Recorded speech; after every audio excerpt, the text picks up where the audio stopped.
Hey guys, what's up? It's your girl B. Welcome back to my channel, and today is the first video of a new series I like to call monochrome makeup.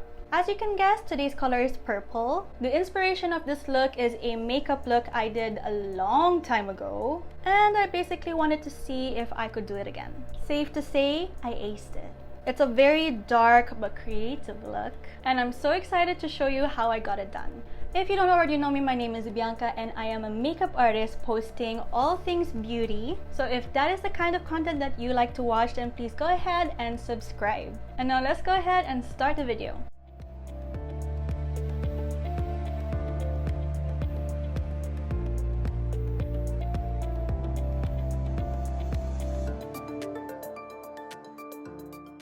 Alright, so in the interest of saving time, I've already done my eyebrows off camera. We are going straight into the eyes and then we're gonna do the base later. I've tried to do my brows a little bit higher at the ends, kind of like almost straight but not really, just to maybe kind of give me some more space for the eyeshadow. I mean, I do have space on my eyelids. I have a lot of space on my eyelids. As per usual, I'm gonna go ahead with my Louise base and I'm putting that onto the back of my hand. Why is it not coming out? I think I need to get a new bottle. Okay, there you go. It's coming out now. I put quite a bit. We're not gonna use this to cut the crease. I actually have two other products from that are also from Louise. We're just gonna use this actually just to prime my entire lid. Loading that up. We want a fully opaque base. I'm actually also bringing it outwards because I want the eyeshadow to kind of flare out. And I'm also bringing it in here towards the inner corner. And then whatever's left on the brush, I'm kind of just packing that on. You don't have to be worried about blending this out or anything because we're anyways gonna go ahead with like foundation, concealer, the base kind of products later. A lot of other people actually set their primer, but I'm not gonna do that. I'm gonna let it be. I want it tacky. Honestly, Louise base is the best. This is the eyeshadow palette that I have used for that look. There was a point in time where I was obsessed with ColourPop cosmetic products. And look at that, this is all roses. This is how it looks like inside. I do think it would have been better if there was a mirror in here because like we already have the name of the eyeshadow palette here. I feel like this is wasted space. The color palette I love. I'm gonna try to recreate that look but also kind of make it maybe more vibrant. So in conjunction with this, I'm probably gonna be using this as well. This one is my favorite. You've seen it in the rest of my videos. I'm using it non-stop. I cannot put it down. I will never get tired of this. And I love how they incorporated a mirror as well. This shade is calling out to me. So I'm gonna use that as a transition shade. I'm picking that up and we're gonna apply that all over my crease. I'm going to focus this all over the outer of my eye and just feather it out because we do not want any harsh lines. The harsh lines will come in the crease part. And I'm actually bringing that out towards my temples as well. That's how much I want it to feather out. I'm trying to kind of bring that into my arch as much as possible. I'm dipping into this color here and I'm just kind of layering that transition shade because it ended up being too cool toned and I don't want this to be super cool toned. So that's how it's looking so far. Now we're gonna go ahead with this shade right here. If you can see here, I've already hit pan on this. She was really loved. I'm going to be focusing this color into my outer crease. This is going to deepen the crease even more. And I'm not feathering that out as much as I did with the first shade. I'm just focusing that all over my outer V and blending it outwards. One trick that I love to do is to get an eyeshadow brush that has no product at all and just kind of blend out those edges. This is gonna get rid of any harsh lines that you may or may not see. Alright, so that is done, but it's looking a little bit muted. I'm gonna go ahead with this shade right here to brighten it up a little bit. We're just gonna keep blending. Now we're gonna go with this dark shade. We don't want to spread this out as much as the others. I'm just gonna focus this color right on the outer V. I'm not gonna spread it out too much. I find it easier to pack on the product and then blend it. And by the way, with eyeshadow or anything with pigment really, it's always better to have a light hand. Like, it's always better to build rather than put so much product on and then try your best to blend it out. When I used to do classes for my clients, I tried to drill that into them because it's very easy to get impatient while you're doing makeup. And that's normal, especially if you're not used to doing glam makeup looks every day. There, now I'm pretty happy with that. Without removing the dark shade, I'm gonna just tap into that pink shade and kind of go over the edges of the dark shades with this. With a very soft hand, I'm gonna do circular motions. This is going really faster than I expected, actually. Looking like a black eye right now, but just trust the process and we're getting there. Alright, again with that brush, without any product on, we're going to blur out the edges. You don't have to be precise with this at all. However, a light hand is much better than a heavier hand because we don't want to blend away the work that we've just put in. I'm gonna take an even smaller brush. This is the brush that comes in the Anastasia Beverly Hills eyeshadow palette. Usually when a brand has an eyeshadow palette and they put a brush in, it's one of those sponge ones or those useless kind of broomstick ones, but the brushes from Anastasia, quality. I am dipping into that purple once again and further intensifying right here, just at the outer corner. We're not blending that, we're packing that almost. I'm not sure if I should go for this base or for the white base. I mean, I've used this in a previous video already. This was what I used for the tissue paper eyeshadow challenge. You can watch that video right here. So for this video, I think I'm gonna go ahead with this one. This is quite a heavy base. I'm gonna use this, I keep forgetting what this is called. I'm gonna use this makeup palette to put the product on. So there you go, that's how much product I've put on. And we're gonna get to carving. By the way, this brush is also from P. Louise. I am dipping into that product, making sure that the brush is saturated back and forth. But at the same time, I do not want excess product. So I am just sliding that off. And we're gonna go in with the carving. I kind of follow the shape of where my eye socket is. I'm starting here from the inner corner and I'm really going to use the shape of the brush to my advantage. I've just basically pulled the product upwards into the middle of my eye and now I'm kind of stamping it. This is a good basis already. I'm correcting the shape while I'm filling it in with the base product and I'm kind of stamping it in.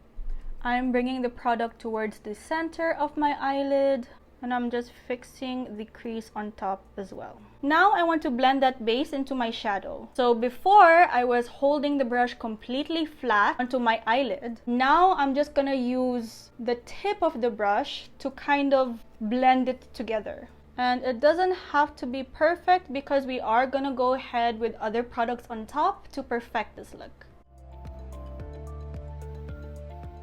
I'm just cleaning the brush before we go on to the next eye. The eyeshadow base and the eyeshadow have basically mixed onto this brush and I don't want that to ruin the side's cut crease. We want to always start with a blank canvas, meaning clean the brush. You don't need to use a brush cleaner or anything, just take off the excess with tissue paper, that's it. I think I made a really good choice when choosing this base for today's look because it's really doing all the work for me along with the brush, to be honest. It has a very weird texture, it's thick and smooth at the same time. By the way, this video is not sponsored by P. Louise, although I hope it will be one day. Getting PR by P. Louise, that's the dream one day. And we're gonna look back. I feel like this one is higher and this one is more sideways. So we're gonna go a little bit higher on this side as well. Both my eyes are not the same shape. Not everyone has the same eyes. Sometimes you need to adjust your eyeshadow according to your eye shape. That's why when you're doing your makeup, you don't always have to have your mirror so close. I mean, you can use it for the time that you need it and then you have to just kind of look back. look at a mirror far away, just kind of observe the look from afar. To be honest, I'm liking this side a lot more than this, but I can't go in again with that shade here, so I'm gonna make this higher instead. That's how I'm gonna adjust it. That's what we're doing right now. We're kind of going over what I've already done, just stamping that product on, and this way we'll match the other eye. So again, I'm going to look back into my mirror, and now I'm much more happy with the results. We're basically done with the carving already. Now we have to kind of like set and blend that in. For this look, I've kept it really matte, so let's go shimmery this time. Let's start with this color at the center, and I'm gonna press it in.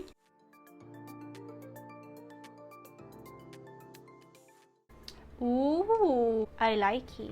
I'm gonna go ahead with this shade here. It's a little bit of a darker shimmer shade. And we're gonna focus that color onto the outer part of the cut crease, kind of close to the outer V. And finally, we're gonna go ahead with this shade right here. It's kind of like a champagne pink color. And we're going to cover the entire inner corner with that and kind of blend everything together. Okay, it's definitely looking a little too pink for my liking. So we're gonna go in with the white shimmer shade here and focus on the inner corner. Yes, that's much better. Alright, there you go. We're done with the shimmer. Now we're gonna blend the outer V together. With the same pink, we're gonna blend that shimmer and matte together. Then using the Anastasia brush, I'm just gonna pick up that dark purple color, and we're gonna go ahead with the outer V once again. Same thing for the other side. I do want a little bit of darkness here on the top, so with the smudging part of the Anastasia brush, I'm gonna go with the pink shade and just very lightly going above that crease. Alright, so the purple eyeshadow is done for now. For the eyeliner, I'm gonna do a half liner and just smoke it out along with the outer crease. I'm taking my Gucci L'Obscure liner, and we're going to start from the inner corner, going outwards. I'm gonna do a thin line first and see if we can build that up after. And I'm just kind of gonna leave the end unfinished. With this lash liner from KVD, I'm gonna put a bit of that product onto my palette. We're gonna go into the corners. Rather than blending in the product like I normally would with a powder eyeshadow, in this case, I'm tapping the product in, building the intensity as I go. You'll notice I'm kind of fixing the shape of the eyeliner as well. So it's got kind of an incline going upwards, even though it's not a winged liner. And then we're going to continue the rest with the black eyeshadow. I'm gonna pick up this shade and just kind of set that, and at the same time smoke it out.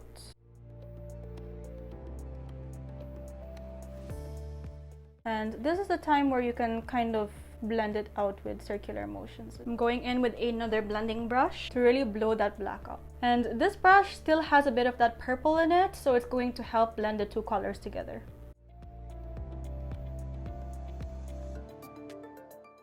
That is starting to look so good. I've dipped into the purple now, and I'm just gonna keep blending that black out. It's kind of giving villain vibes. So I'm basically alternating between the black and the purple at this point. I'm pretty happy about that right now. Going in with that black and focusing on the outer V. And then going in with the purple again to help blend that out. Some people, when they're doing their eyeshadow, they go from dark to light. However, for me, I find it easier to go from light to dark. I'm done with that for now. Let's go ahead and do the base before we continue with the bottom part of the eyeshadow. For the base, I've already primed with e.l.f. Matte Putty Primer as per usual, but I'm also gonna go ahead with one liquid primer, one pump of that, and one foundation pump. And I'm gonna mix all of that onto the back of my hand. And before that, of course, we are gonna correct. Using a small buffer brush, I'm going to blend all of that. I do have a review on this color corrector up on my TikTok, so if you want to have a look at that, you can go ahead on there. I will be posting the same video up here as well as a shorts, so you can watch out for that. Now going on with the same brush but bigger, we're gonna pick up that foundation and apply it on my face. And whatever's left on my brush, I'm bringing it down to my neck. Now, I do want the eyeshadow to kind of be lifted upwards, so I am going to use the foundation to kind of erase that line and make it more sharp. Just like so. I'm pinching the foundation brush so it's more flat and doing that. I don't want to use a carving brush for this step because I don't want to mess up that blend. I just kind of want to make it more sharper. So that's how it's looking like right now. More lifted. And of course, we wouldn't forget the forehead. Blending that in with the primer that we had put on a while ago. I also have a review up on this foundation as well. It's also on my TikTok, but I will be uploading it here again as a short on my YouTube channel. For the concealer under my eyes, I'm gonna go ahead with NARS Radiant Creamy Concealer in the shade Ginger. I'm gonna pack that concealer on. You want to try to be as close to the lash line as possible because this is gonna act like your primer underneath the eyes as well. Because remember, we're going to be putting eyeshadow there. I'm bringing the concealer upwards to my temples. And you can see the product that we feathered out is naturally taking on a structure of its own. And then for the rest of my face, to brighten up specific areas, we're gonna go ahead with my NARS Soft Matte Complete Concealer in the shade Ginger as per usual. I'm trying my best to like breeze through the base application because the focus of this tutorial are the eyes. But a part of that tutorial is also doing the under eyes. But otherwise, the bronzing, contouring, blush, highlight, and all of that, I'm gonna do that quickly off cam later. So I'm pretty happy with the base right now. I'm gonna set it quickly with some powder before going back onto the eyeshadow. But I'm not going to put it close to my lash line because I still want the concealer to be tacky there. I want to keep the tackiness under my eyes for the eyeshadow that we're gonna put. So finally, going back to the eyeshadow, we're going to pick the transition shade that we used earlier and kind of put that all over the under eyes. Almost like you're setting the concealer in your waterline. And don't worry if you're not being too precise. That can be kind of like smoked out a little bit, just like this. And then we're gonna go for the pink shade. We're gonna go a little bit closer to the waterline, trying not to smoke that out as much. And we're gonna focus on the outer corner to the middle. And now we're gonna go with the darkest color and focus most of that onto the outer corner. Lastly, with that black eyeshadow, focus on the outer corner and as close as you can to the lash line. Almost like you're connecting the black from your under eye to the top part. That's how it's looking so far. I'm actually thinking of putting black liner inside to kind of give it an extra smoky effect with tight lining. Using a pencil liner, I'm going into my waterline. Yes, that was the right choice. This eyeshadow look is only missing the lashes and we are done. I'm back, surprise! So I did go to do my lashes and I also did my bottom lashes. And since I wanted this tutorial to focus on the eyes, I went ahead and did the entire base, like the rest of the base myself, off camera. So that means the contour, blush, highlight. I will be doing an updated base routine of 2024 up on my channel soon, so you better watch out for that. But yeah, I am wearing the same lipstick in the picture. However, if you had seen my before and after video, basically how I used to do my makeup before versus how I do it now, it's right here if you haven't watched it yet. I am not into matte lipsticks anymore. So in addition to the matte lipstick that I was wearing in that picture, I went ahead and put an iridescent gloss on top just to give it more dimension and more pop. And also some much needed hydration. So the focus is still on the eyes, but now I have the lips to match it. Anyways, this is the final look. I'm really happy that after 3 years, I'm still able to do this kind of makeup. It's not exactly as how it was in the photo. I've definitely changed it up a bit, but it still looks so good. I can definitely picture this as a Halloween makeup as well. We just started the year. It's too early to think about Halloween makeup looks. Anyway, this is it for this video. If you want to watch more makeup tutorials, please don't forget to like, share, and subscribe to my channel. And I'll see you guys in the next video. Bye!